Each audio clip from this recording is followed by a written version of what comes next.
Today marks a historic moment as I proudly name him the Prince of Wales, with Catherine by his side as our new Princess of Wales. Together, they will continue to inspire and lead national conversations, bringing often overlooked voices to the center. While the royal palace has weathered many changes over the years, none have shocked the public quite like this. Queen Camilla, long a controversial figure, has now lost her title, and in her place stands Kate Middleton.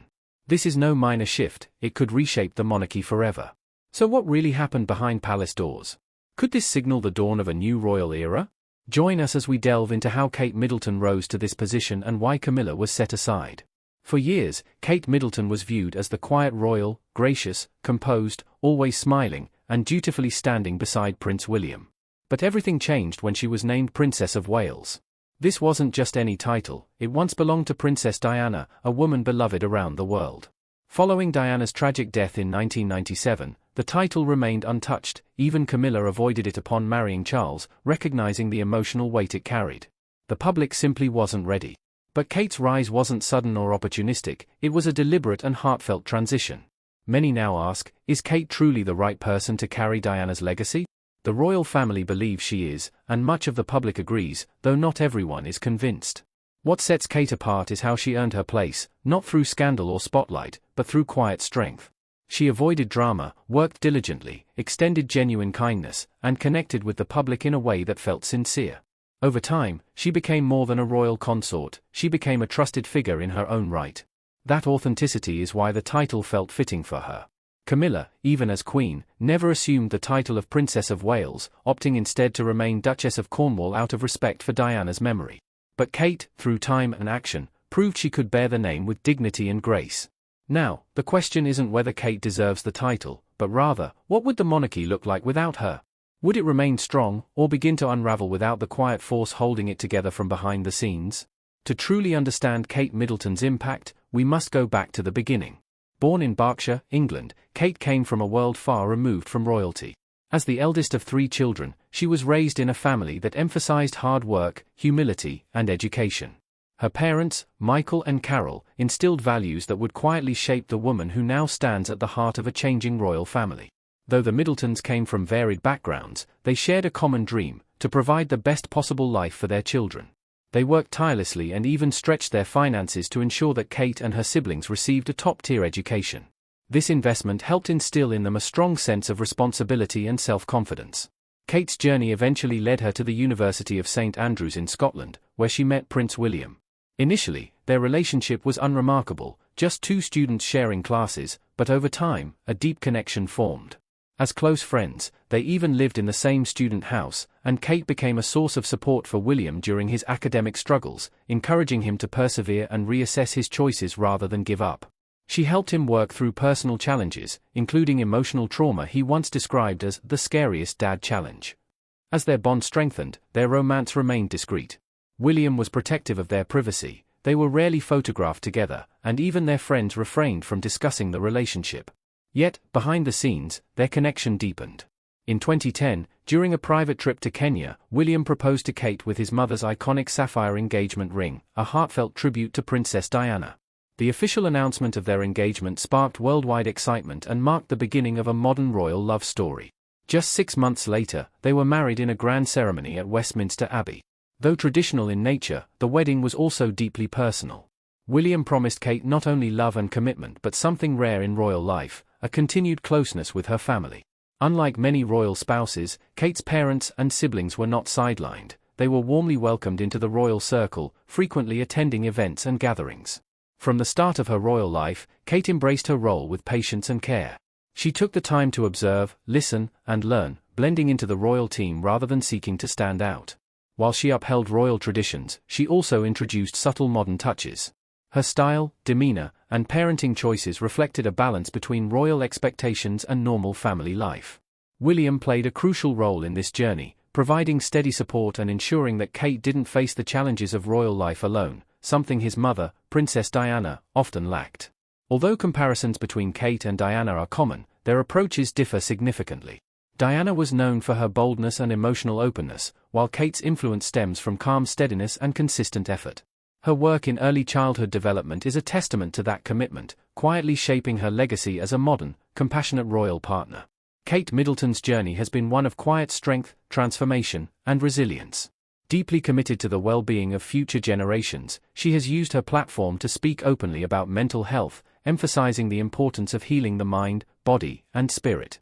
Through initiatives like the Heads Together campaign, she has helped break the silence on difficult topics, showing the power of vulnerability and honesty. When she first entered royal life, the transition wasn't easy. Coming from a non-royal background, Kate faced immense public scrutiny and pressure. Unlike Prince William, who appeared naturally comfortable in his role, Kate needed time to adapt. She observed, learned, and slowly found her voice. Despite the early challenges, she never gave up. Instead, she steadily grew more confident and poised, all while raising 3 young children, Prince George, Princess Charlotte, and Prince Louis.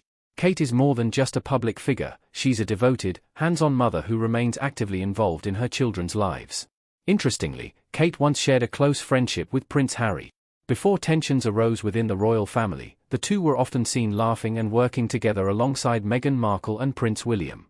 The 4 of them were united in purpose, collaborating on charity projects and presenting a modern, relatable image of the royal family. Their work with Heads Together highlighted a new kind of leadership, empathetic, grounded, and in touch with the public. However, when Harry and Meghan stepped back from royal duties, Kate and William were left to shoulder greater responsibility. Through it all, Kate never complained. She handled the mounting pressure with quiet grace and unwavering focus, earning deep admiration from Queen Elizabeth II. In fact, the late Queen is said to have held Kate in particularly high regard.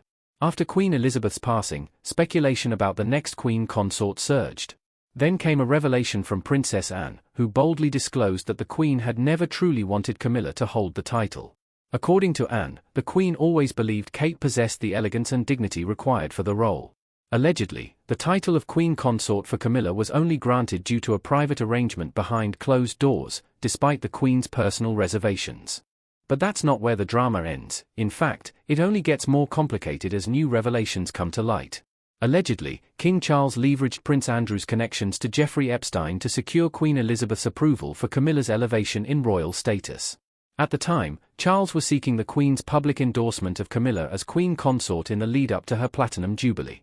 However, Queen Elizabeth, always the strategist, understood that naming Camilla Queen would not sit well with the public. The original plan was for Camilla to be titled Princess Consort. Yet with Andrew's scandal threatening to further damage the monarchy, Charles reportedly used the situation to his advantage, convincing his mother to back Camilla's title in exchange for managing Andrew's growing controversy.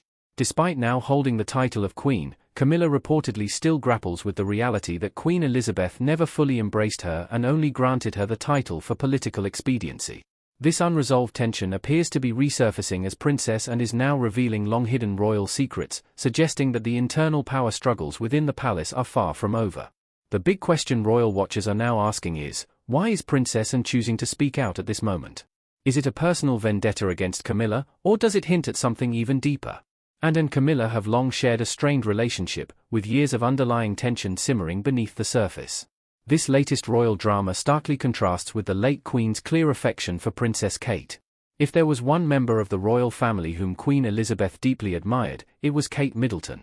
That admiration began as early as 2006, when Kate was dating Prince William. The Queen even invited her to spend Christmas at Sandringham, a significant honor for someone not yet officially part of the family. Ever respectful of tradition, Kate declined the offer, recognizing that without a formal engagement, she had no rightful place at such an intimate royal event. Her patience and discretion ultimately paid off, as she went on to become not only William's wife but also one of the most beloved figures within the royal household. However, Camilla has reportedly never fully embraced Kate's growing prominence.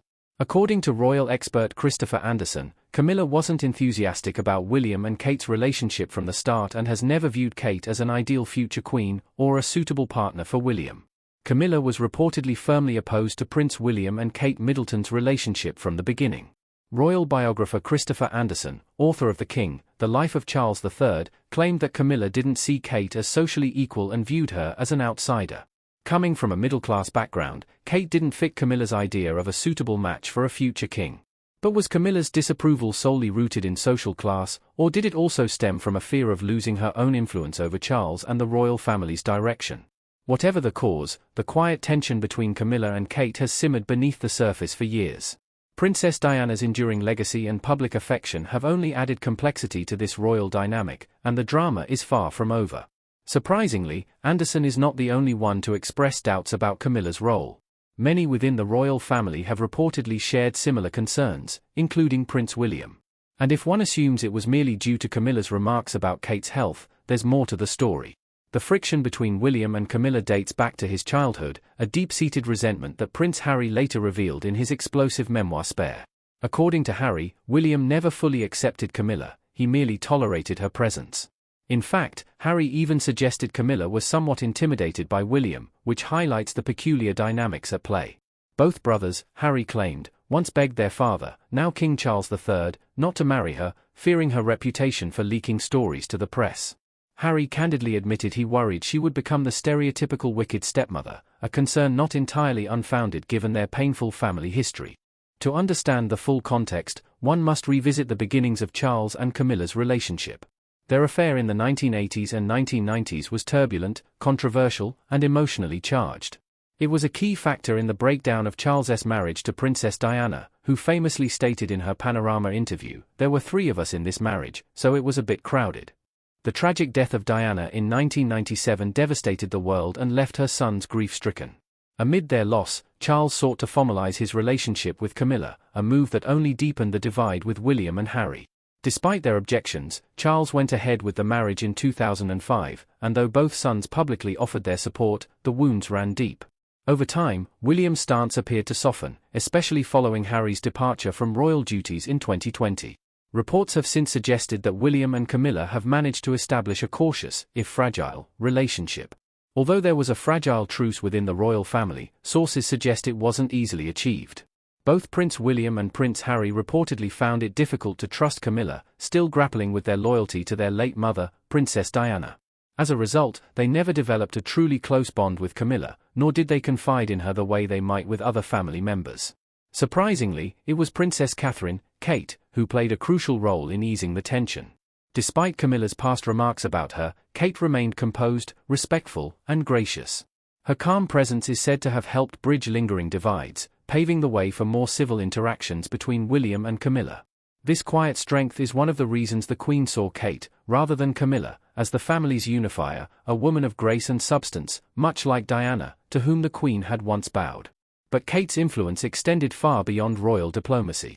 Her standout quality also shone through in how she chose to raise her children. Learning from the challenges of William's own childhood, Kate was determined that her children would not endure the same pain. That commitment began from the moment Prince George was born in 2013. While the world celebrated the birth, the royal couple subtly introduced a new style of parenting, modern, hands-on, and emotionally grounded. They rejected long-held traditions, such as the formal announcement via royal footman and easel at Buckingham Palace, opting instead for a digital announcement shared by email and social media. Weeks later, when protocol called for a royal tour without their newborn, Kate refused to leave George behind, prioritizing her role as a mother over tradition. Even more unconventional was her decision to spend her postnatal period not in a palace, but at her parents' home in Bucklebury, seeking privacy and peace for her family. William supported her choice, standing by her commitment to a more grounded upbringing. This shift continued with George's first royal tour in 2014, when the family brought him along to Australia and New Zealand, defying the usual rule against heirs traveling together. For William and Kate, keeping their family close outweighed protocol. Despite assistance from royal staff, they remained actively involved in their children's daily lives. Their parenting approach, rooted in calm, strength, and emotional intelligence, is shaping the next generation of royals in a profoundly modern and human way. William and Kate have always prioritized being present in their children's lives. William is often seen taking Prince George to school or picking him up, while Kate spends time reading, playing, and cooking with their children. Their aim has been to raise their family in a warm, loving home, not just a royal palace. Now parents to 3 children, Prince George, Princess Charlotte, and Prince Louis, the couple is raising them with a balance of royal responsibilities and the simplicity of a normal childhood. The children attend regular schools, play outdoors, and enjoy weekends at the family's country residence, Anmer Hall, where they go on bike rides, garden, and bake together. Kate, in particular, has a strong interest in early childhood development and believes the early years are crucial. She often speaks about the importance of outdoor play, creativity, and emotional support, and she applies these values in raising her own children. She wants them to feel loved, heard, and safe. Mental health is also a priority for both William and Kate. They openly encourage conversations about emotions at home and teach their children to express their feelings and seek help when needed. Their goal is to nurture children who are strong both emotionally and mentally. Despite their royal status, the children are raised with a sense of normalcy and responsibility. They do small chores, clean up their toys, and help care for their pets, lessons that teach humility and the value of hard work. Prince George, as the eldest, is gradually learning what it means to be a future king. However, Kate and William are careful not to overwhelm him, offering gentle lessons in leadership while still allowing him to enjoy his childhood. All three children have started making occasional public appearances, joining their parents at parades, church services, and other royal events. These experiences are introduced gradually to help them prepare for their future roles. Still, William and Kate are intentional about keeping their children out of the spotlight as much as possible, aiming to shield them from excessive public attention. Their parenting approach has not gone unnoticed. The public often praises William and Kate for the way they are raising their children, appearing as a united, loving team, placing family above royal duty. Their children seem happy, polite, and well prepared for what lies ahead. This is exactly the kind of family dynamic the late Queen Elizabeth had hoped for, one where the public already feels connected to the next generation. Now, with King Charles's health in decline, many wonder if Catherine is ready to step into a more prominent royal role, one that Queen Camilla has held. Given her dedication to her family and sense of duty, it may only be a matter of time before Princess Kate fulfills the expectations placed upon her.